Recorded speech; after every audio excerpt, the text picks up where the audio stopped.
Bismillahirrahmanirrahim. Assalamualaikum warahmatullahi wabarakatuh. Waalaikumsalam warahmatullahi wabarakatuh. Allah wabarakatuh. Alhamdulillahi rabbil alamin. Qayyumus samawati wal aradin. Mudabbirul khalaiqi ajma'in. Ba'ithur rusuli salawatuhu wa salamuhu alaihim ilal mukallafin lihidayatihim wa bayani syara'i'id din bid-dalailil qat'iyyah wa wadihatil barahin. Ahmaduhu ala jami'i ni'amihi wa as'aluhu al-mazida min fadlihi wa karamihi. وأشهد أن لا إله إلا الله الواحد القهار الكريم الغفار وأشهد أن سيدنا محمدا عبده ورسوله وحبيبه وخليله أفضل المخلوقين المكرم بالقرآن العزيز المعجزة المستمرة على تعاقب السنين وبالسنن المستنيرة للمسترشدين المخصوص بجوامع الكلم وسماحة الدين صلوات الله وسلامه عليه وعلى سائر النبيين والمرسلين وآل كل وسائر الصالحين أما بعد. Alhamdulillah, pada pertemuan kali ini, pertemuan yang kedua, kita bisa melanjutkan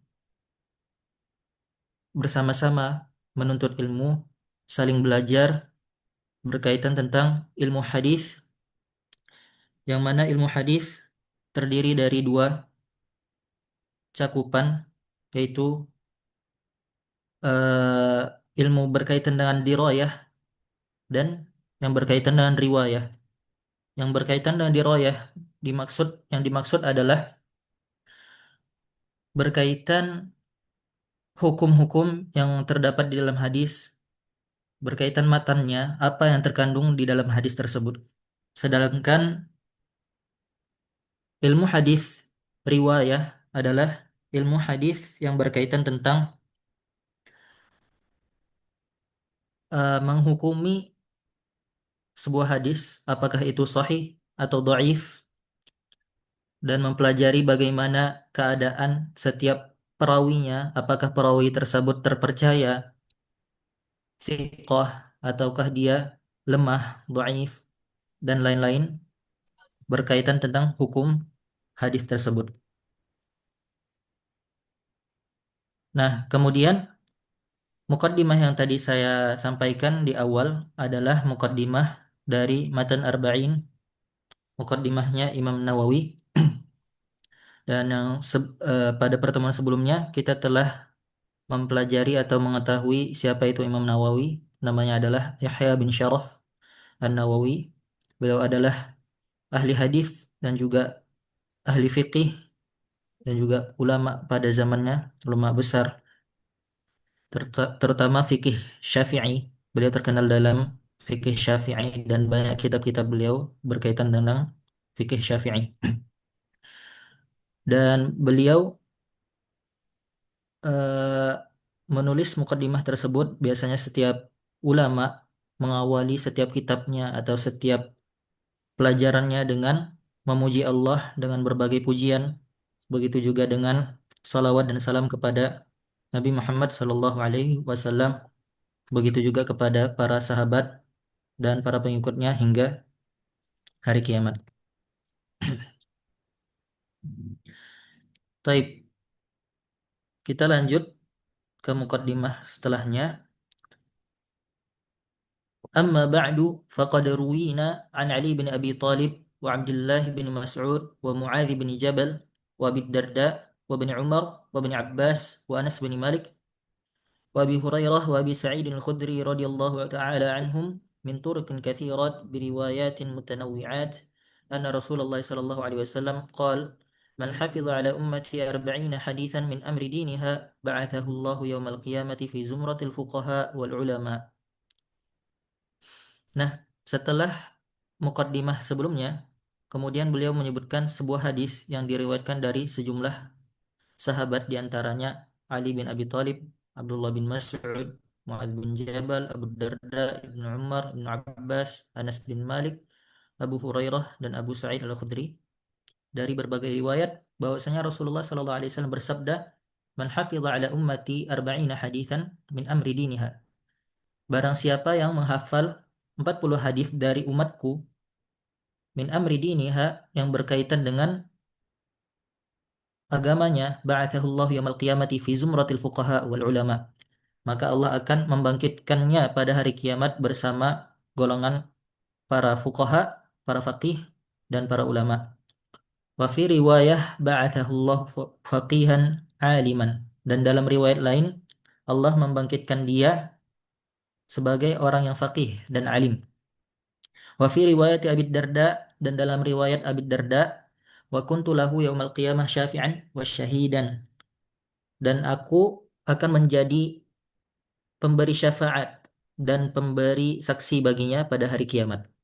Wa fi riwayat Ibnu Mas'ud, dan dalam riwayat Ibnu Mas'ud, qila lahu udkhul min ayyi abwabil jannati syi'ta. Maka akan dikatakan kepadanya, bagi yang menghafal hadis tersebut, masuklah ke dalam surga dari pintu mana saja yang engkau kehendaki. Wa fi riwayat Ibnu Umar, dan dalam riwayat Ibnu Umar, kutiba fi zumratil ulama wa husyira fi zumratil syuhada. Maka dia akan ditulis bersama golongan para ulama dan dibangkitkan bersama golongan para syuhada. Wattafaqal huffaz ala annahu haditsun dha'if wa in kathurat turuquhu. Nah, di sini beliau menyampaikan bahwasanya para huffaz itu bersepakat bahwasanya hadis tersebut hadis dhaif, hadis yang lemah, wa in kathurat turuquhu. Meskipun riwayatnya itu banyak, sanadnya itu banyak, diriwayatkan dari banyak sahabat. Jadi hadis ini adalah hadis yang dhaif. Kemudian waqad sannafal ulama radhiyallahu taala anhum fi hadzal bab ma la yuhsa minal musannafat. Karena hadis tersebut, hadis keutamaan menghafal 40 hadis, walaupun hadis tersebut dhaif, para ulama pada zaman dahulu telah menulis berbagai macam kitab yang di dalamnya terkumpulkan 40 hadis. Nah, fa awwalu man alimtuhu sannafa fihi Abdullah bin Mubarak. Dan orang yang pertama kali yang menulisnya adalah Abdullah bin Mubarak. Beliau adalah salah satu ulama hadis dan perawi hadis yang sangat terkenal dan terpercaya pada zamannya. Kemudian beliau menyebutkan nama-nama para ulama-ulama lain yang mengumpulkan 40 hadis selain Ibnu Mubarak, Abdullah bin Mubarak, yaitu seperti Muhammad Ibnu Aslam At-Tusi, kemudian Al-Hasan bin Sufyan An-Nasai, kemudian Abu Bakar Al-Ajurri, wa Abu Bakar Ibrahim, wa Abu Bakar ibnu Ibrahim Al-Asfahani, wa Ad-Daraqutni, wal Hakim, wa Abu Nuaim, wa Abu Abdurrahman As-Sulami, wa Abu Sa'id Al-Malini, wa Abu Uthman As-Sabuni, wa Abdullah bin Muhammad Al-Ansari, wa Abu Bakar Al-Baihaqi, wa khalaiq la yuhsawna minal mutaqaddimin wal mutaakhirin. Nah, nama-nama tersebut adalah para ulama yang telah mengumpulkan 40 hadis di dalam satu kitab karena hadis tersebut. Dan selain nama-nama yang disebutkan, banyak lagi ulama-ulama yang telah mengumpulkan 40 hadis yang berkaitan dengan agama Islam. Wa qad istakhartu Allah Ta'ala fi jam'i 40 haditsan iktidaan bihaula'il a'immah al-a'lam wa hifadhil Islam. Dan di sini Imam Nawawi berkata, aku telah beristikharah kepada Allah untuk mengumpulkan 40 hadis iktidaan bihaula, untuk meneladani mereka para ulama yang telah mengumpulkannya juga. Wa qad ittafaqal ulama ala jawazil amali bil haditsid dhaif. Nah, di sini beliau menyampaikan bahwasannya para ulama telah bersepakat bahwasanya dibolehkan beramal beramal menggunakan hadis-hadis yang dhaif. Seperti yang saya sampaikan pada pertemuan yang lalu, bahwasanya hadis dhaif itu boleh diamalkan menurut kebanyakan ulama. Tapi syaratnya apa? Syaratnya fi fadailil amal, yang berkaitan dengan keutamaan-keutamaan amalan. Jadi hadis-hadis dhaif yang berkaitan dengan keutamaan amalan itu boleh diamalkan. Namun ada beberapa syarat yang pernah saya sampaikan, bahwasanya syaratnya adalah hadis tersebut nggak boleh dhaif jiddan, nggak boleh lemah sekali. Kalau misalnya hadis tersebut lemah sekali, sama sekali tidak boleh dijadikan atau diamalkan. Kedua, disyaratkan juga bahwasanya hadis dhaif tersebut tidak menyelisihi hadis-hadis yang lain, melainkan menguatkan hadis-hadis yang sahih atau hadis yang hasan. Kemudian yang ketiga, kita tidak meyakini bahwasanya Rasulullah mengatakan hadis tersebut. Kalau kita benar-benar meyakini bahwasanya Rasulullah mengatakan hadis tersebut, takutnya malah kita salah. Hadis tersebut dhaif, padahal Rasulullah tidak mengatakan tersebut, mengatakan hadis tersebut. Maka hati-hati dengan hadis dhaif. Wa ma'a hadza falaysa i'timadi ala hadzal hadis. Meskipun begitu, falaysa i'timadi, Imam Nawawi berkata bahwasanya dia tidak bergantung pada hadis yang kita sebutkan sebelumnya, yaitu hadis keutamaan menghafal 40 hadis. Beliau tidak berlandaskan hadis dari hadis tersebut, tapi bal ala qaulihi sallallahu alaihi wasallam fil ahadits sahihah. Tapi beliau berlandaskan dari hadis sahih bahwasanya Rasulullah bersabda, liyuballighish syahid liyuballighish syahidu minkum al-ghaib. Maka hendaklah orang yang menyaksikan dari kalian menyampaikan kepada orang yang tidak hadir. Ini konteks perkataan Rasulullah maksudnya apa? Jadi Rasulullah saat itu sedang menyampaikan sebuah hadis atau perkataan beliau kepada para sahabat. Dan tentunya ada sahabat yang hadir di hadapan beliau dan ada sahabat-sahabat yang tidak hadir. Maka beliau menyampaikan kepada para sahabat,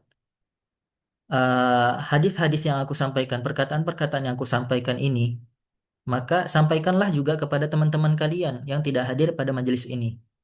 Maka dari itu, di sini kita dapat faedah bahwasanya ketika kita mengetahui sebuah hadis atau telah mempelajari sebuah hadis, kita niatkan untuk mengamalkan perintah Rasulullah Shallallahu Alaihi Wasallam untuk menyampaikannya kepada orang lain. Tidak harus jadi ustadz, tidak harus jadi ulama. Kalau ingin menyampaikan hadis, kita bisa sampaikan hadis ke siapa saja. Bisa ke kerabat kita, anak kita, pasangan kita, teman-teman kita, saudara kita, atau bahkan eh, melalui sosial media, status WA atau story Instagram dan lain-lain, itu sebagai penyampaian kita kepada orang lain terhadap ilmu yang hadis yang kita dengar, hadis yang telah kita pelajari. Dan itu yang menjadi hadis tersebut yang menjadi landasan Imam Nawawi mengumpulkan 40 hadis ini, bukan bukan hadis sebelumnya. Kemudian beliau juga melandaskan dengan hadis nadzarallahu imra'an sami'a maqalati fawa'aha fa'addaha kama sami'aha. Rasulullah bersabda, nadzarallahu imra'an, semoga Allah mencerahkan wajah seseorang yang mendengar perkataanku, sami'a maqalati fawa'aha, kemudian dia memahaminya, fa'addaha kama sami'aha, kemudian dia menyampaikannya sebagaimana dia mendengarkannya. Begitu. Jadi di sini keutamaan kita mendengar hadis, kemudian memahaminya, kemudian kita menyampaikannya. Itu didoakan oleh Rasulullah, wajah kita bersinar atau dicerahkan oleh Allah. Rasulullah mendoakan seperti itu kepada para penuntut ilmu hadis. Nah, dua hadis tersebut yang menjadi landasan Imam Nawawi menulis hadis tersebut, mengumpulkan 40 hadis, 42 hadis tentunya dalam matan Arba'in. Taib. Kemudian, summa minal ulama man jama'al arba'in fi usulid din.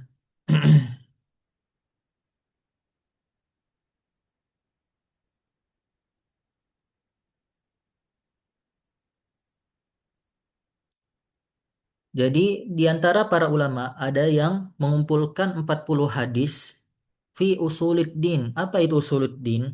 Usuluddin artinya adalah asal agama atau as asal itu bisa diartikan juga akar, akar agama atau pokok agama. Nah, usuluddin yang dimaksud adalah ilmu akidah. Wa ba'duhum fil furu' dan sebagian mereka mengumpulkan hadis berkaitan furu'. Furu' itu artinya cabang. Furu'uddin, cabang-cabang agama. Yang dimaksud adalah ilmu fikih dan ilmu muamalat. Berkaitan ilmu ibadah fikih, fikih ibadah dan fikih muamalat. Wa ba'duhum fil jihad dan sebagian dari mereka ada yang mengumpulkan hadis tentang jihad dan ada yang mengumpulkan tentang zuhud, ada yang mengumpulkan tentang adab dan ada juga yang mengumpulkan tentang al-khutab, yaitu khutbah-khutbah. Wa kulluha maqasid salihah radhiyallahu taala an qasidiha dan semua itu adalah tujuan-tujuan yang saleh dan semoga Allah meridhoi orang-orang yang bermaksud mengumpulkan hadis-hadis tersebut. Wa qad ra'aitu jam'a arba'in ahamma min hadha kullihi wa hiya arba'una haditsan mushtamilah ala jami'i dzalik.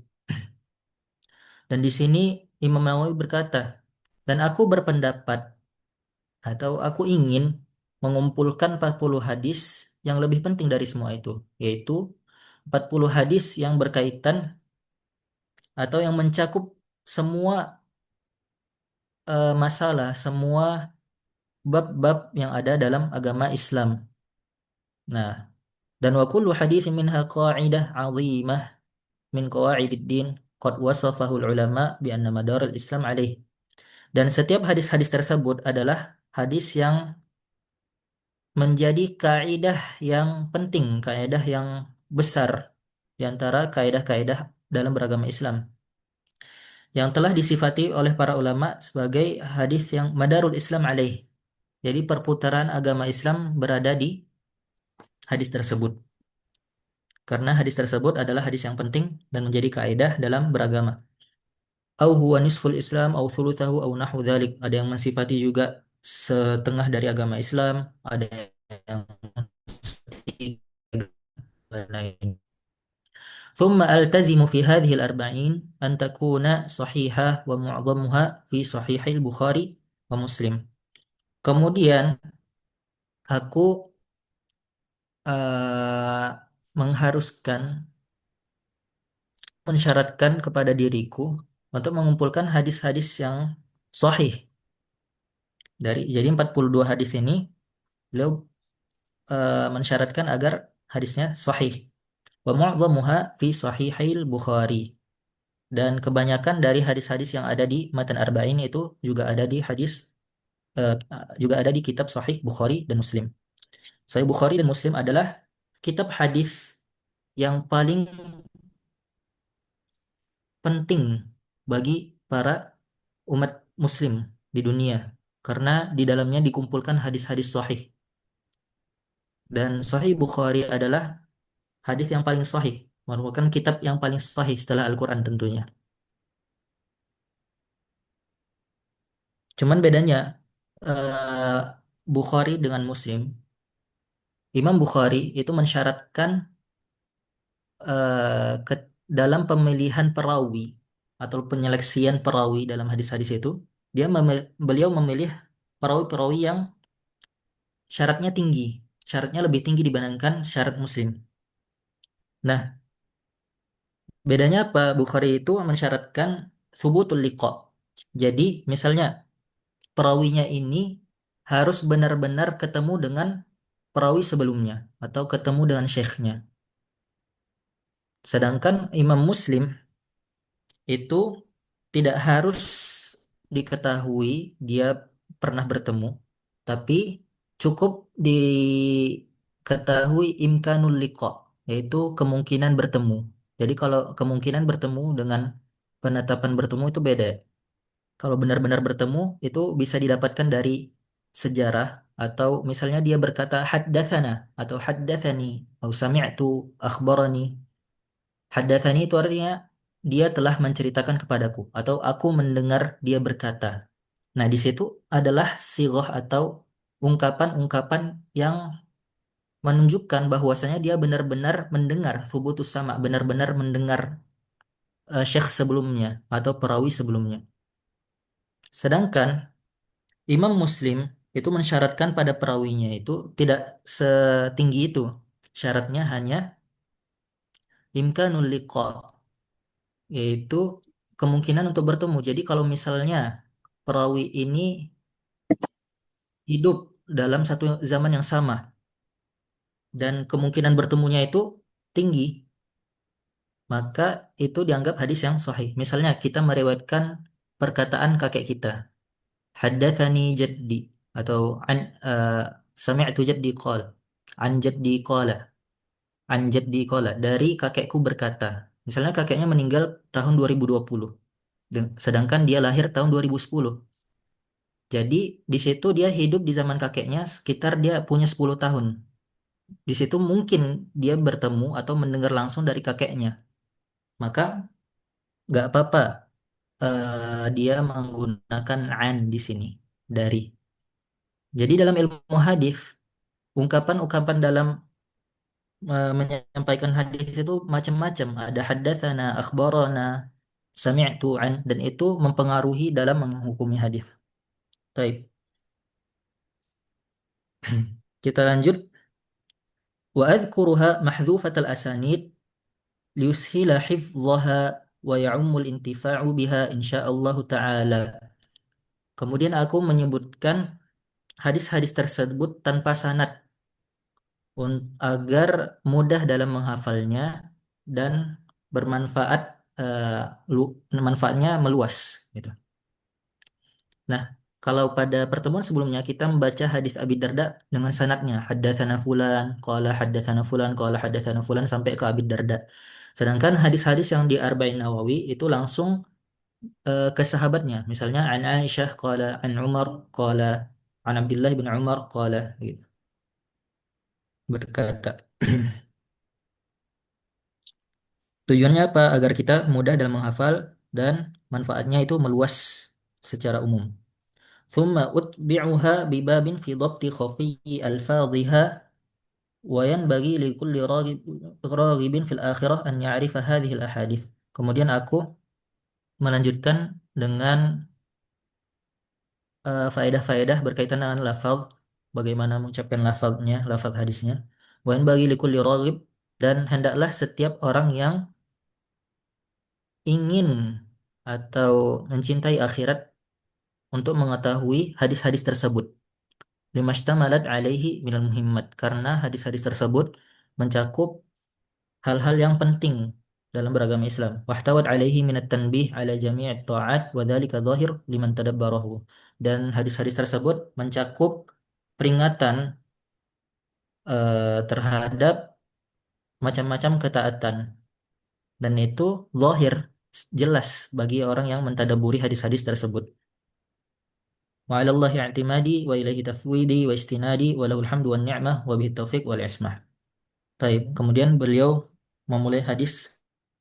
Al-haditsul awwal an Amiril Mu'minin Abi Hafs Umar bin Khattab radhiyallahu ta'ala anhu qala sami'tu Rasulullah sallallahu alaihi wasallam yaqul innamal a'malu binniyat wa innamal likulli imri'in ma nawa. Faman kanat hijratuhu ila Allah wa rasulih fahijratuhu ila Allah wa rasulih. Wa man kanat hijratuhu ila lidunya yusibuha aw imra'atin yankihuha أول مرة fahijratuhu ila ma aku hajara tak bisa ilaih. Rawahu Imam al-Muhaddithin Abu Abdullah Muhammad bin Ismail al-Bukhari, Muhammad bin Ismail bin Ibrahim ibn al-Mughirah ibn Bardizbah al-Bukhari, wa Abu Husain Muslim bin al-Hajjaj bin Muslim al-Kushairi an-Naisaburi fi sahihaihima alladaini huma asahhul kutubil musannafah.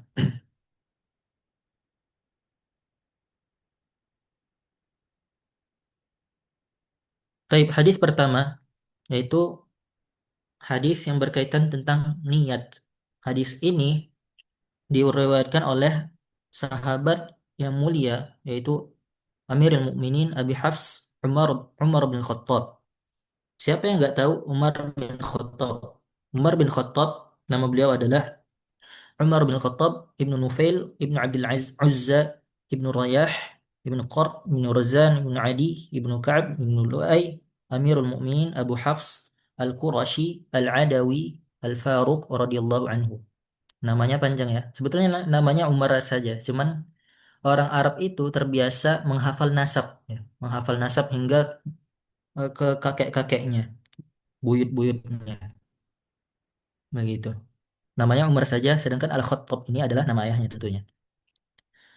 Nah, beliau adalah khalifah yang kedua setelah eh, Nabi wafat. Jadi beliau adalah khalifah setelah Abu Bakar radhiyallahu anhu.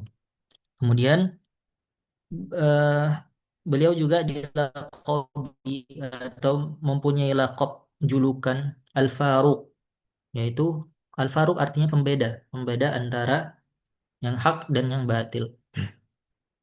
Istashhada fi awakhir Dzulhijjah sanata thalathah wa arba'in. Jadi beliau ini syahid di akhir Dzulhijjah tahun 23 Hijriah. Jadi beliau memimpin kekhilafahan 10 tahun. Abu Bakar 2 tahun, beliau 10 tahun. Dan beliau saat itu sedang sholat subuh. Dan datanglah seorang yang bernama Abu Lu'lu'ah menikamnya dari belakang dengan sebuah belati atau pisau dan menusuknya. Dan pisau tersebut terdapat racun. Sehingga dari situ beliau sakit, kemudian beliau meninggal dunia. Rahimahullah. Radhiyallahu anhu. Dan ummuhu, ibunya siapa? Ibunya adalah Hantamah binti Hisham al-Makhzumiyah, ukhtu Abi Jahal. Ibunya adalah bernama Hantamah, Hantamah bintu Hisham, yaitu saudaranya Abu Jahal. Abu Jahal namanya Amr bin Hisham, sedangkan ibunya bernama Hantamah bintu Hisham. Berarti kakek dari ibunya bernama Hisham. Aslama fis sanatis sadisah. Jadi hubungan dia dengan Abu Jahal ini pamannya ya. Abu Jahal pamannya, pamannya Umar. Aslama fi sanati sadisah minan nubuwah walahu sab'un wa ishruna sanah. Beliau masuk Islam pada tahun 6 Hijriah, bukan 6 kenabian. Jadi Nabi itu berdakwah di Mekah selama 13 tahun. 6 tahun pertama, selama 6 tahun pertama, melewati 6 tahun pertama, kemudian Umar masuk Islam. Walahu sab'un wa ishruna sanah. Beliau berumur 27 tahun pada saat itu.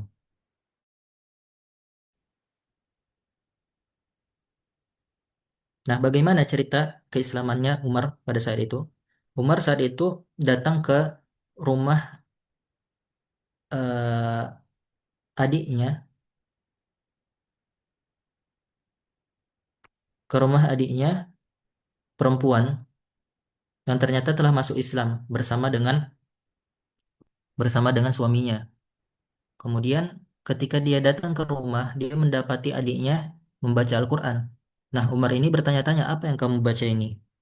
Kemudian dia memberikan Al-Quran tersebut kepada Umar, tapi dengan syarat dia wudhu tersebut bersuci bersuci terlebih dahulu. Setelah berwudhu, kemudian Umar membaca Al-Quran. Saat itu dia membaca surat Toha. Kemudian dia membaca beberapa ayat, dan dari situ dia tergerak hatinya untuk masuk Islam. Dan karena membaca surat Toha tersebut, beliau datang kepada Nabi Muhammad SAW dan mengumumkan keislamannya. Dan sebelumnya ternyata Rasulullah SAW pernah berdoa, Allahumma a'izzal Islam bi ahabbi hadaini rajulain ilaik, bi Umar bin Khattab atau bi Abi Jahal bin Hisham. Ya Allah, tolong eh, kuatkanlah Islam di antara dua orang, yaitu Umar bin Khattab atau Abu Jahal. Nah, di sini Allah mengijabah doa Nabi dan menjadikan Umar bin Khattab masuk Islam, sedangkan Abu Jahal wafat dalam keadaan kekufuran.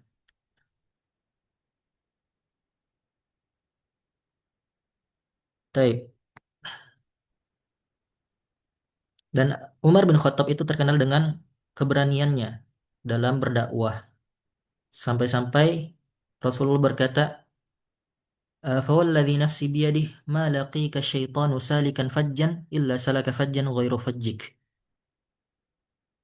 Rasulullah berkata bahwasanya setan jika melalui sebuah jalan, beliau akan mencari jalan yang lain jika bertemu dengan Umar bin Khattab. Jadi Umar bin Khattab ini sampai ditakuti para syaitan, saking dia pemberaninya, saking dia belak-belakannya dalam berdakwah. Kemudian kita lanjut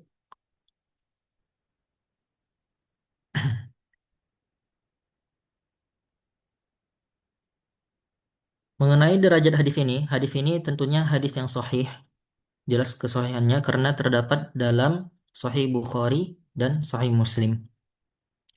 Namun hadis ini disebut dengan juga dengan hadis yang gharib atau hadis fard. Apa itu hadis gharib? Hadis gharib adalah hadis yang diriwayatkan oleh satu orang, satu orang sahabat. Jadi hadis ini ternyata hanya diriwayatkan oleh Umar bin Khattab, tidak diriwayatkan dengan sahabat-sahabat yang lain secara sahih ya.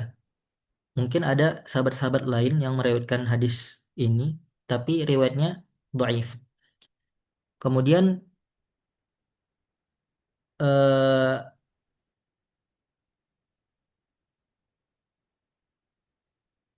setelah dari beliau, jadi sanadnya adalah Muhammad bin Ibrahim At-Taimi, Yahya bin Sa'id Al-Ansari, Yahya ibnu Sa'id Al-Ansari, Yahya Al-Ansari,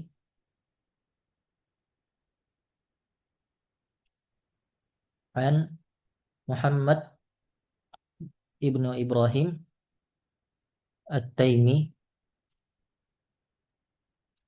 an Alqamah ibnu Waqqas,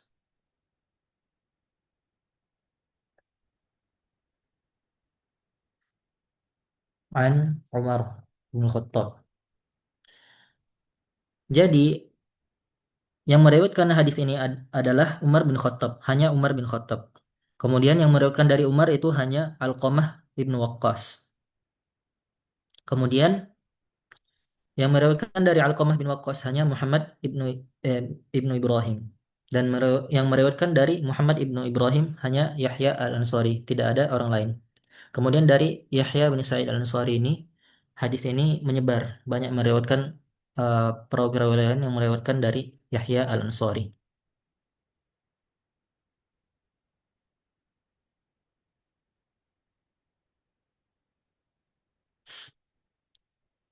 Taib. Walaupun hadis ini disebut dengan hadis yang gharib, cuman Umar yang meriwayatkannya, namun hadis tersebut dikuatkan dengan ayat-ayat Al-Quran, di antaranya ayat dalam surat Al-Baqarah, "Wa ma tunfiquna illa batigha'a wajhillah." Dan apa-apa yang kalian infakkan tidaklah diterima melainkan dengan mengharapkan wajah Allah, keridhaan dari Allah. Nah, di sini yang dimaksud adalah niat, ikhlas. Kemudian ada ayat yang lain dalam surat Al-Fath, والذين معه أشداء على الكفار رحماء بينهم تراهم ركعا سجدا يبتغون فضلا من الله ورضوانا.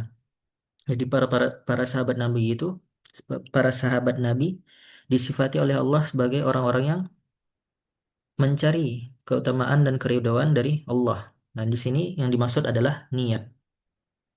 Dan ada hadis-hadis yang berkaitan tentang niat yang lain, walaupun tidak secara lafaz sama, namun isinya berkaitan dengan niat. Baik. Kemudian kita masuk ke matannya. Sami'tu Rasulullah sallallahu alaihi wasallam yaqul innamal a'malu binniyat. Innamal a'malu binniyat. Sesungguhnya setiap amal itu tergantung niatnya masing-masing. Nah, al-a'mal itu jam'u amal, merupakan jamak dari amal, amalan. Jadi amalan-amalan. Wa yashmalu a'malul qulub wa a'malun nutq. Dia mencakup amal-amal amalan hati dan juga amalan lisan dan juga amalan amalan tubuh. Fatashmalu hadhil jumlatil amal bi anwa'iha. Jadi amal itu banyak ya, terbagi dari tiga, amal lisan, amal hati, dan amal tubuh.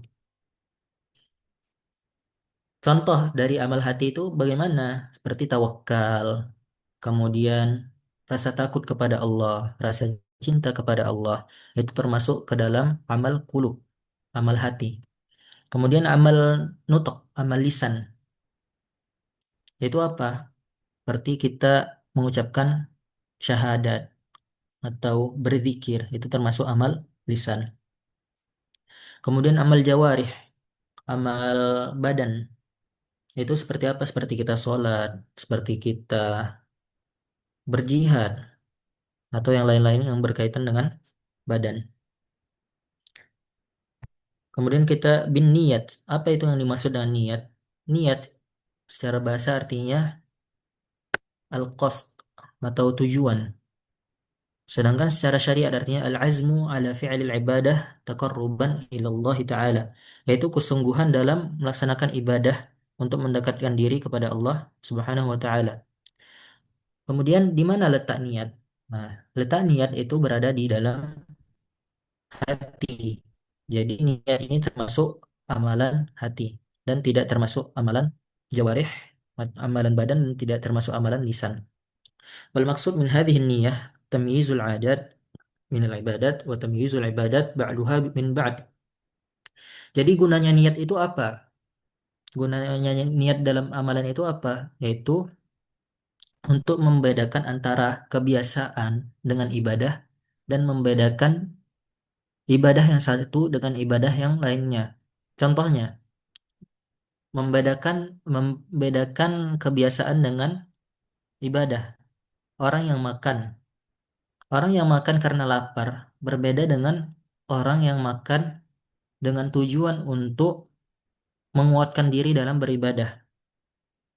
Nah, karena niatnya ini, dia bisa saja mendapatkan pahala karena dia bertujuan untuk menguatkan diri dalam beribadah. Sedangkan orang yang makan hanya karena lapar atau tidak mikir apa-apa, ya dia tidak mendapatkan apa-apa, tidak mendapatkan pahala apa-apa dari makannya tersebut. Nah, itu yang membedakan niat,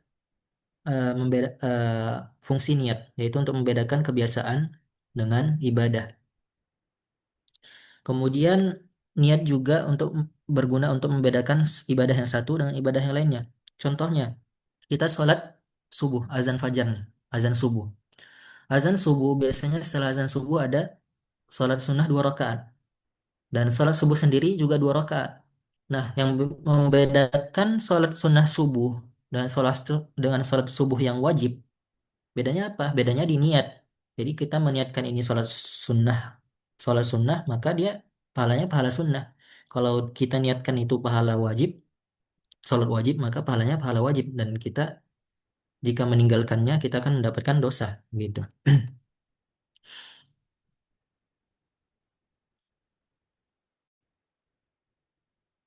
Kemudian banyak yang menjadi pertanyaan, apakah niat itu perlu dilafazkan? Nah, seperti yang kita sebutkan bahwasanya niat itu letaknya di hati dan tidak perlu dilafazkan. Jadi tidak perlu mengatakan eh, nawaitu usolli al-fajr, aku berniat sholat fajar, sholat zuhur, tidak perlu diucapkan. Memang sebagian ulama Syafi'iyah mutakhirin, para ulama Syafi'i kontemporer akhir-akhir itu mengatakan disunahkan untuk melafazkan niat. Itu Syafi'i kontemporer ya. Gunanya apa? Gunanya untuk mengaitkan niat dengan ucapan, untuk mengurutkan niatnya. Jadi kita mengucapkannya untuk mengurutkan yang ada di hati. Tapi itu banyak ditentang juga oleh para ulama-ulama lain dari mazhab-mazhab lain, bahwasanya Nabi sama sekali tidak pernah mengajarkan untuk melafazkan atau mengucapkan niat. Jika Nabi mengucapkan niat, pasti itu akan kita dapati di hadis-hadis yang tersebar hingga zaman sekarang. karena para sahabat pada zaman itu mereka sangat eh, haris, sangat semangat menyebarkan agama Islam, menyebarkan syariat-syariat Islam, bagaimana menyebarkan bagaimana Rasulullah eh, dalam beribadah, mulai sampai detail, sampai bersin pun ada sunnahnya bagaimana. Ketika kita bersin, kita mengucapkan alhamdulillah dan menjawabnya yarhamukallah dan membalas lagi dengan yahdikumullah yuslihu balakum. Sampai hal-hal sepele pun disampaikan oleh para sahabat.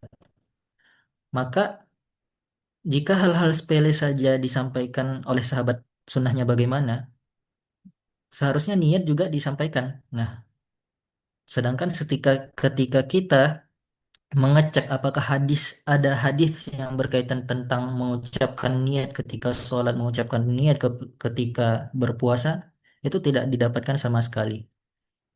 Maka di sini lebih baik untuk ditinggalkan untuk mengucapkan niat. Jadi bagaimana sih niat itu? Kadang kita suka was-was sendiri ya, niat itu bagaimana? Jadi kalau kita pengen sholat nih, sholat zuhur, kita berwudu, itu udah termasuk niat. Kita jalan menuju masjid, itu kan kita secara tidak langsung sudah berniat untuk melakukan sholat. Jadi kadang niat itu tidak terasa, padahal sudah kita lakukan gitu. Jadi tidak perlu was-was dengan perkara niat. Kemudian qauluhu wa innama likulli imri'in ma nawa, dan sesungguhnya setiap orang mendapatkan apa yang mereka niatkan. Nah, jadi kalau misalnya eh, dia berniat untuk mendapatkan pahala dari Allah, dia akan mendapatkan pahala. Benar-benar ikhlas. Kalau dia berniat untuk mendapatkan pujian dari orang lain, untuk mendapatkan sanjungan dari orang lain, dia tetap mendapatkan, bisa aja tetap mendapatkan sanjungan-sanjungan tersebut, pujian-pujian tersebut, tapi dia tidak mendapatkan pahala dari Allah. Jadi setiap orang itu mendapatkan apa yang mereka niatkan. Nah, disinilah baru kita temukan perbedaan orang yang belajar. Ada orang yang belajar benar-benar dia ingin menghidupkan agama Islam, ingin mengetahui, ingin memperbaiki diri lebih baik. Ada yang belajar hanya agar dianggap orang yang keren, orang yang berilmu, agar disanjung oleh orang-orang. Nah, di situ niatnya beda. Mereka mungkin akan mendapatkan eh, apa yang mereka inginkan masing-masing. Tapi tentu saja orang yang berniat ikhlas, berniat pahala, berniat untuk Allah Subhanahu wa taala, itu adalah niat yang paling mulia. Baik. Kemudian di sini Rasulullah mengatakan, "Faman kanat hijratuhu ila Allah wa rasulihi fahijratuhu ila Allah wa rasulih. Wa man kanat hijratuhu lidunya yusibuha aw imra'atin yankihuha fahijratuhu ila ma hajara ilaih." Setelah mengucapkan kalimat innamal a'malu binniyat wa innamal likulli imri'in ma nawa, Rasulullah menyebutkan contoh. Contohnya bagaimana? Contohnya seperti orang yang berhijrah. Ada orang yang berhijrah karena Allah dan Rasulnya, maka dia akan mendapatkan pahala. Maka hijrahnya itu untuk Allah dan Rasulnya, mendapatkan pahala sebagaimana yang dia niatkan. Dan ada orang yang berhijrah di dunia yusibuha, karena dunia.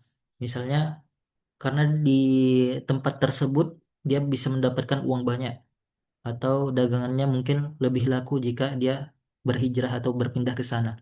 Hijrah itu artinya berpindah. Aw imra'atin yankihuha, ada juga yang berhijrah karena ingin menikahi seorang perempuan. Maka fahijratuhu ila ma hajara ilaih. Dia akan mendapatkan apa yang dia inginkan dari hijrahnya tersebut. Tapi tidak mendapatkan pahala dari Allah Subhanahu wa taala. Begitu. Nah, sebelumnya apa itu hijrah? Hijrah itu artinya diambil dari kata al-hajar yang artinya at-tark, yaitu meninggalkan. Al-hijrah artinya meninggalkan atau berpindah. Sedangkan secara syariat artinya al-intiqal min baladil kufur ila baladil Islam, yaitu berpindah dari tempat yang di dalamnya terdapat kekufuran, tempat kafir, ke tempat yang Islam. Nah, kemudian apa hukum hijrah? Apakah dia wajib atau boleh-boleh saja? Apakah dia sunnah? Nah, itu macam-macam ya, tergantung keadaan setiap orang. Jika dia misalnya tinggal di sebuah negara non-muslim, yang dimana dia jika tinggal di sana, dia susah untuk sholat, susah untuk melaksanakan syariat-syariat agama Islam, mensyiarkan agama Islam, maka itu maka hijrah baginya wajib untuk pindah tempat dari negaranya.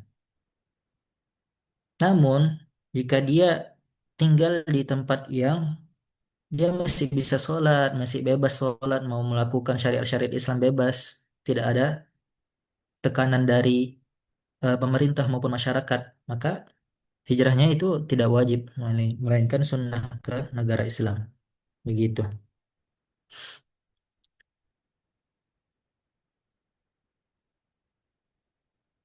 Terus bagaimana orang yang hijrah ke negara kafir untuk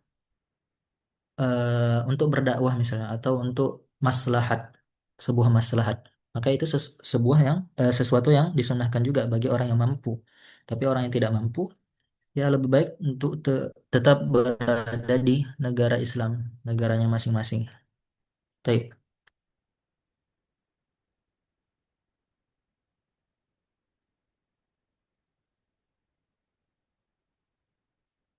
Kemudian setelah matan hadis tersebut, Imam Nawawi berkata, Rawahu Imam al-Muhaddithin Abu Abdullah Muhammad bin Ismail ibnu Ibrahim ibnu Mughirah ibnu Bardisbah al-Bukhari wa Abu Husain Muslim ibnu Hajjaj ibnu Muslim al-Kushairi an-Naisaburi fi sahihaihima alladaini huma asahhul kutubil musannafah.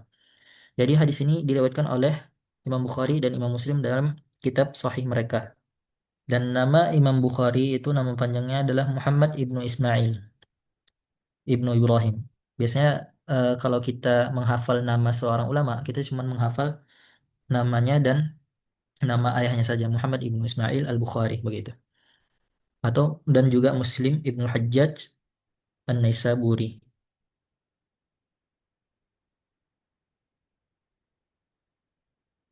Nah, mungkin banyak yang bertanya, apakah hadis-hadis hanya terdapat dari dua kitab tersebut?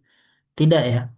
Jadi hadis itu banyak sumbernya, tidak hanya dari dua kitab tersebut. Ada dari Jami' Tirmidzi, ada dari Sunan Ibnu Majah, Sunan Abu Dawud, Sunan An-Nasa'i. Ada juga kitab-kitab lain seperti Musannaf Abdul Razak, Musannaf Ibnu Abi Syaibah, Mustadrak Al-Hakim, Mu'jam At-Tabarani, Sunan Al-Baihaqi dan lain-lain. Banyak kitab-kitab hadis. Eh, dan namun kitab-kitab tersebut ada hadis-hadis yang sahih, ada hadis-hadis yang hasan, dan ada hadis-hadis yang dhaif. Maka diperhatikan juga dalam mengambil hadis-hadis dari kitab-kitab tersebut. Perlu diperhatikan apakah hadis itu hadis yang sahih atau hasan atau dhaif. Bagaimana cara mengetahuinya? Cara mengetahuinya dengan mencari ulama yang kalau kita yang belum bisa menghukumi sebuah hadis, tentu menghukumi sebuah hadis itu adalah perkara yang tidak mudah ya. Kita harus mempelajari ilmu mustalah, kemudian ilmu rijal, ilmu ruwat, perawi-perawi itu kita harus pelajari bagaimana keadaannya, apakah dia thiqah, apakah dia dhaif, sirahnya bagaimana. Kemudian eh, apakah hadis tersebut menyelisih hadis-hadis yang lain. Banyak kriteria-kriteria dalam menghukumi hadis. Jadi tidak gampang. Oleh karena itu kebanyakan orang mencari ulama-ulama lain yang sudah mumpuni dalam menghukumi hadis. Apakah pernah menghukumi hadis tersebut? Seperti yang terkenal pada zaman sekarang itu Syekh Albani, walaupun beliau sudah wafat rahimahullah taala, tapi beliau telah mengelompokkan hadis-hadis yang sahih dan hasan dan juga hadis-hadis yang dhaif dalam kitab beliau Silsilah Al-Ahadits As-Sahihah dan Silsilah Al-Ahadits Ad-Dhaifah. Begitu. Mungkin beberapa ijtihad beliau ada dikritik beberapa para ulama, tapi itu tidak menjadi masalah karena setiap perbedaan pendapat itu wajar. Seperti perbedaan pendapat fikih. Mungkin setiap madhab mempunyai cara-cara mereka sendiri, fikih-fikih mereka sendiri. Begitupun dalam menghukumi hadis. Sebagian ulama ada yang berpendapat hadis ini sahih, ada yang berpendapat hadis ini dhaif, ada perselisihan di dalamnya. Namun bagaimana cara mencari yang paling benar? Yaitu pertama kita percayakan dulu mana imam atau ulama yang kita ikuti.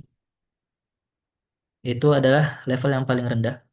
Namun kalau jika dia mumpuni untuk meneliti apakah bagaimana ulama tersebut menghukumi hadis tersebut atau mendapatkan hukum tersebut, dia bisa mempelajari itu, kemudian beliau dia bisa mencari yang benar yang mana gitu, yang rojih yang paling kuat yang mana. Dan itu biasanya adalah dilakukan oleh para ustadz-ustadz zaman sekarang, para tolib-tolib ilmu, para penuntut ilmu yang telah mempelajari ilmu-ilmu yang berkaitan dalam mengambil hukum, hukum syariat. Baik. Kita lanjut ke hadis kedua, al-hadis tsani an Umar radhiyallahu taala anhu aidan qala bainama nahnu julusun 'inda Rasulillah sallallahu alaihi wasallam ذات يوم إذ طلع علينا رجل شديد بياض الثياب شديد سواد الشعر لا يرى عليه أثر السفر ولا يعرفه منا أحد حتى جلس إلى النبي صلى الله عليه وسلم فأسند ركبتيه إلى ركبتيه ووضع كفيه على فخذيه وقال يا محمد أخبرني عن الإسلام فقال رسول الله صلى الله عليه وسلم الإسلام أن تشهد أن لا إله إلا الله وأن محمد رسول الله وتقيم الصلاة وتؤتي الزكاة وتصوم رمضان وتحج وتحج البيت إن استطعت إليه سبيلا قال صدق فعجبنا له يسأله ويصدقه قال فأخبرني عن الإيمان قال أن تؤمن بالله وملائكته وكتبه ورسله واليوم الآخر وتؤمن بالقدر خيره وشره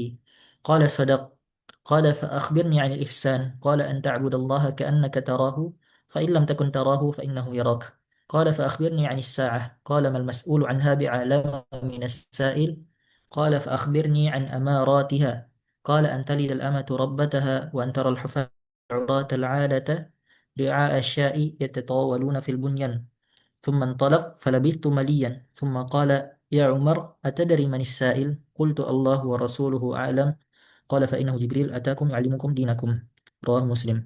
Ini termasuk hadis yang panjang di dalam matan Arba'in ini.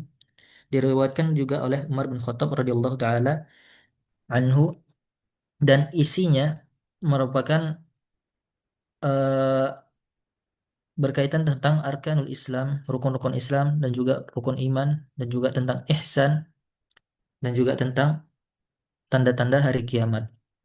Jadi hadis ini adalah hadis yang sangat penting yang perlu diketahui oleh setiap muslim yang jadi landasan eh, yang perlu dipelajari oleh setiap muslim. Taib. Mungkin karena hadis ini panjang, insya Allah kita akan lanjutkan pada pertemuan selanjutnya. Dan jika ada pertanyaan, bisa angkat tangan.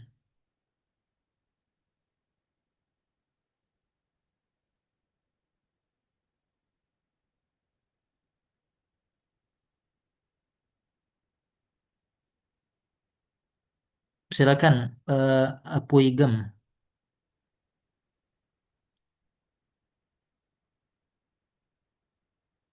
Assalamualaikum warahmatullahi wabarakatuh. Waalaikumsalam warahmatullahi wabarakatuh. Jazakallah khairan kasiran Ustadz sudah memberikan kesempatan untuk bertanya. Wa iya. Yang saya akan tanyakan, eh, ada berapa kitab perawi atau peringkat hadis sahih yang secara umumnya itu Ustadz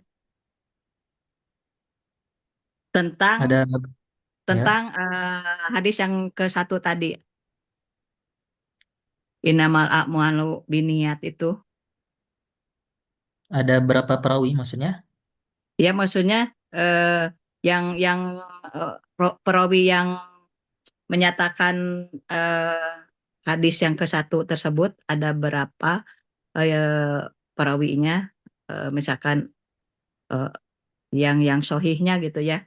Kita bisa kan saya hanya mengetahui eh, apa hadis Imam Bukhari, misalkan dan lain sebagainya. Nah, mungkin yang saya tanyakan itu saja, Ustadz. Atau kalau ini, Ustadz, misalkan dari hadis yang pertama tadi ya, Ya.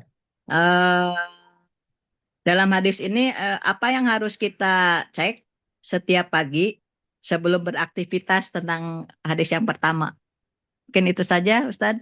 Terima kasih, ditunggu jawabannya. Assalamualaikum warahmatullahi wabarakatuh. Waalaikumsalam warahmatullahi wabarakatuh. Baik, seperti yang sudah saya sampaikan bahwasanya hadis ini hanya diriwayatkan oleh Umar bin Khattab. Namun hadis ini terdapat di kitab-kitab hadis mana saja? Di antaranya kitab hadis Bukhari dan Muslim ini, dan juga ada di kitab-kitab sunnah, kitab berisi hadis lainnya seperti Sunan Abi Dawud dan lain-lain. Banyak, tidak terhitung jumlahnya. Namun kalau status hadisnya sahih ya. Secara secara mutlak sahih, tidak ada keraguan karena perawi-perawinya ini terpercaya semua. Jadi dari Umar bin Khattab diriwayatkan, eh, kemudian beliau menyampaikan kepada Alqamah, kemudian dia menyampaikan kepada Muhammad bin Ibrahim, kemudian beliau menyampaikan kepada Yahya Al-Ansari. Dan ini semua mereka adalah orang-orang terpercaya dalam perawi hadis. Sehingga hadis ini dihukumi sebagai hadis yang sahih. Walaupun hanya Umar yang meriwayatkan, tidak ada sahabat Nabi yang lain yang meriwayatkan hadis ini. Baik. Sebentar, Kemudian ya, Ustadz, itu yang ada berapa kitab perawi yang peringkat hadis sohinya secara umum yang terkenal gitu loh, Ustadz. Yang saya kenal kan ada 6. oh iya, Ya, yang Imam kita kenal Bukhari, lagi, Imam Muslim, Imam Abu Dawud, Imam ya, Tirmizi, Imam An-Nasai, Imam Ibnu Majah. Saya hanya mengenal yang itu, yang 6. Apa ada yang lain lagi? banyak Ibu. Jadi tidak tidak ada jumlah khusus karena setiap ulama kadang mempunyai kitabnya masing-masing.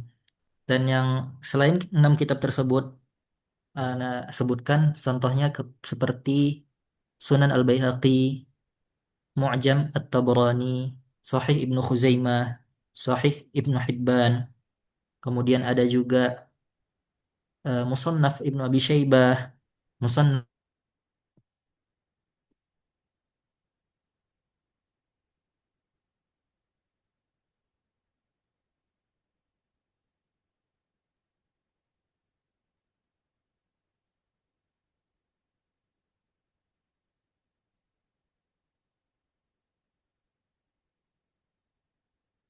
Gak ada audionya ya?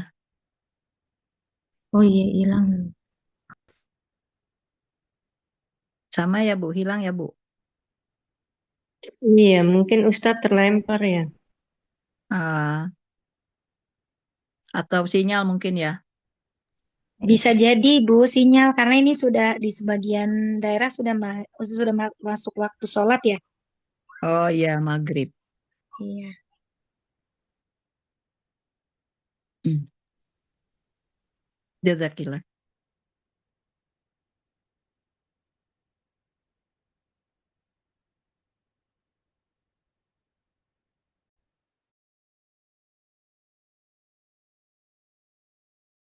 Baik.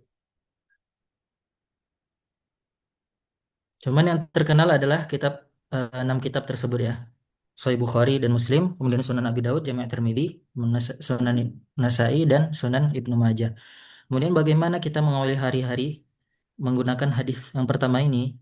Kita awali ketika kita bangun, ketika kita mau bekerja atau melaksanakan aktivitas, kita niatkan semua amalan kita ini ikhlas atau mengharapkan pahala atau ridho dari Allah Subhanahu wa taala. Ketika kita membantu orang lain, ketika kita membuatkan masakan untuk anak dan keluarga, kita niatkan untuk mendapatkan ridho dari Allah Subhanahu wa taala juga.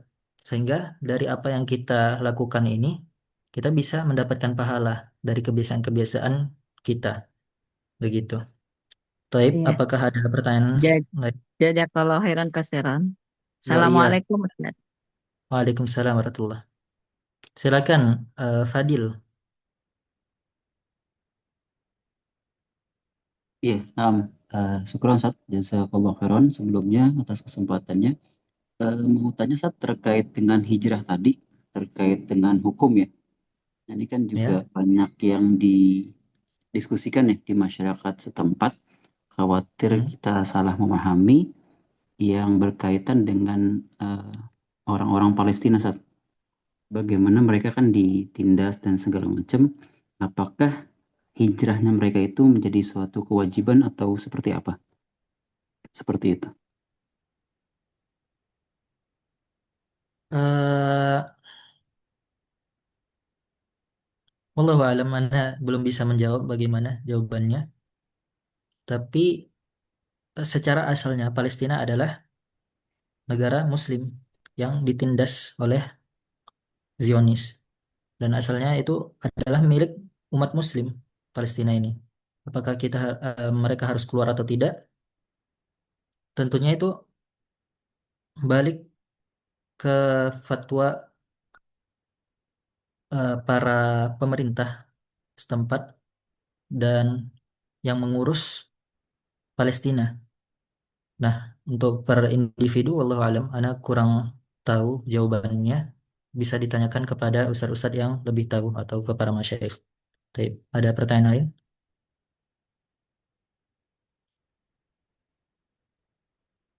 Ibu Ira Ariati, silakan.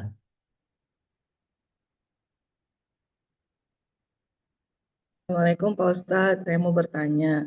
Tadi dalam hadis satu disampaikan bahwa walaupun hadis ini sifatnya gharib, namun hadis ini dikuatkan dengan ayat Al-Quran, surat Al-Baqarah dan surat Al-Fat. Jadi Pak Ustadz, atau mungkin saya kurang mendengar, di ayat berapa ya Pak Ustadz ya? Baik, tadi ayatnya tidak saya sebutkan, cuman untuk tambahan faedah, ayatnya terdapat di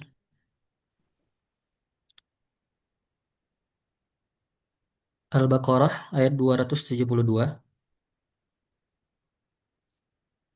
Al-Baqarah Surat Al-Fat, ayat 172, 100, 272 ya. 200 207. 272 dan surat Al-Fath ayat 29. Baik Pak Ustadz. Nah, itu merupakan ayat-ayat yang berkaitan tentang niat dan juga Baik ada Pak. hadis-hadis yang lain yang menguatkan hadis tersebut. Baik, Terima kasih ada pelan-pelan. pertanyaan lagi? Sama-sama. Waalaikumsalam. Ya, jazakallah khair. Nana Suryana, silakan. Nah, Ustadz, Assalamualaikum warahmatullahi wabarakatuh.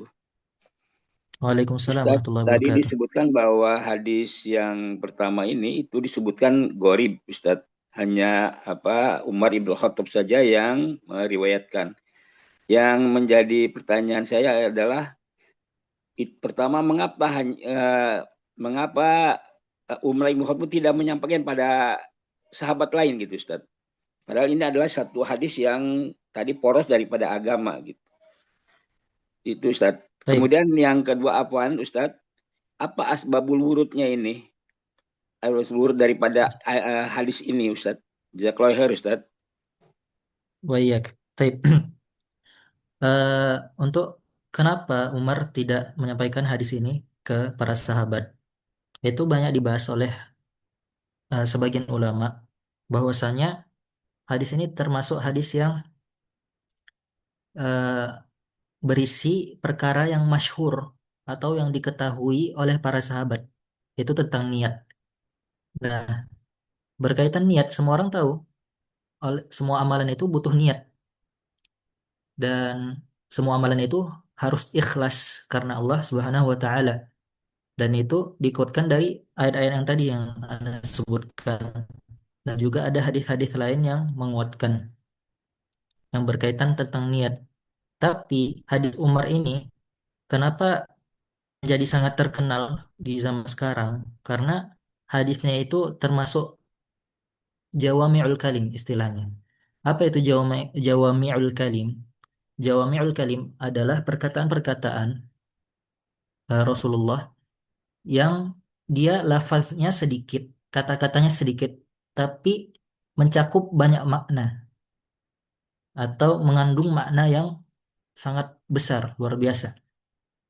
Sehingga itu gampang diingat dan dipahami oleh banyak orang begitu. Makanya innamal a'malu binniyat ini menjadi kaedah, kaedah dalam beragama. Oleh karena itu hadis ini sangat terkenal. Sedangkan ada hadis-hadis lain yang mungkin berisi juga tentang niat, tapi mungkin lafaznya lebih panjang dan mungkin eh, isinya juga lebih panjang dibandingkan hadis ini, sehingga tidak seterkenal hadis ini. Wallahu a'lam bishawab. Taib. Kemudian apa asbabul wurud? Sebab sebab munculnya hadis ini. Jadi tidak semua hadis itu mempunyai sebab ya. Sebab munculnya hadis itu tidak semua hadis. Bahkan kebanyakan hadis itu tidak ada sebabnya, ya Rasulullah hanya mengucapkannya saja. Namun sebab di munculnya hadis ini disebutkan dalam hadis yang mungkin agak sedikit bermasalah dalam sanadnya. Ti- Jadi kita tidak mengatakan hadis ini sahih, melainkan lebih dekat ke dhaif lemah, yaitu bahwasanya hadis ini muncul ketika ada seorang yang berhijrah. Jadi waktu itu para umat Islam sebelum dibebaskannya kota Mekah, mereka disuruh untuk berhijrah dari Mekah ke Madinah. Karena Mekah diisi oleh banyak orang kaum kafir Quraisy dan mereka susah untuk melaksanakan syariat-syariat Islam di Mekah. Dan akhirnya Rasulullah memerintahkan mereka untuk berhijrah dari Mekah ke Madinah untuk menguatkan Islam yang ada di Madinah dan memudahkan mereka dalam beribadah, menjalankan syariat-syariat Islam. Nah, di situ ada orang-orang yang berhijrah niatnya karena Rasulullah dan karena Allah Subhanahu wa taala, karena perintah Allah dan Rasulnya. Ada juga yang berhijrah hanya karena dunia.